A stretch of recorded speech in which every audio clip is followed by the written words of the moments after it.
This is a demo application built for the SQLBits conference by Simon Monroe. There is a SQL Azure backend with some point of interest data that's fronted by a WCF service hosted in Windows Azure.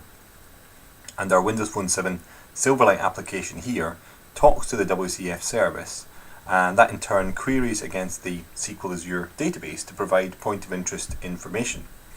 So at the moment we're just seeing a standard Bing Maps control. We can zoom in, zoom out, we can switch the view, and what we can do is a location lookup. So we'll look up SE1 where we've got some point of interest data.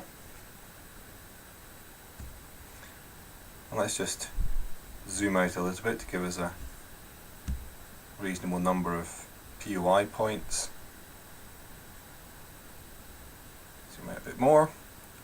Start to see some of those points of interest coming onto the page now.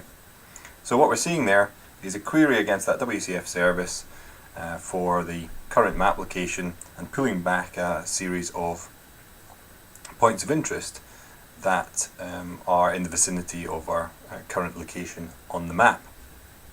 Now as we increase the number of POIs, they get denser on the map.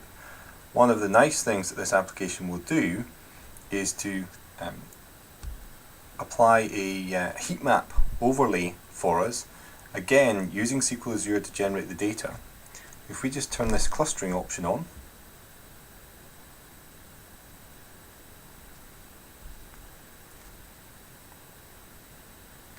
you'll see we get an overlay showing the densest population of points of interest in the deepest colour. There's also a numerical readout on those as well, but where the colour is the darkest is where we've got the greatest concentration of points of interest on the map.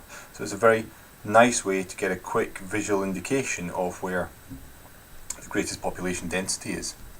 If I switch off clustering, similarly if we've got a very high number of POIs on the map as we have here, one of the things we might want to do is to simplify that view somewhat, perhaps so it's more usable for somebody navigating around on the map.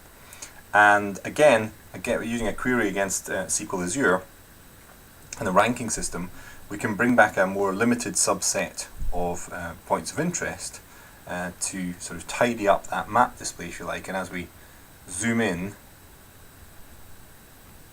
we'll see that we're seeing only the most significant points of interest now being returned for the particular part of the map that we're currently viewing. So we've effectively got a filter applied to reduce the number of POIs being displayed on the map at any one time. You can see there we're displaying 110 of the 265 available points of interest on the map. And if I switch that option off,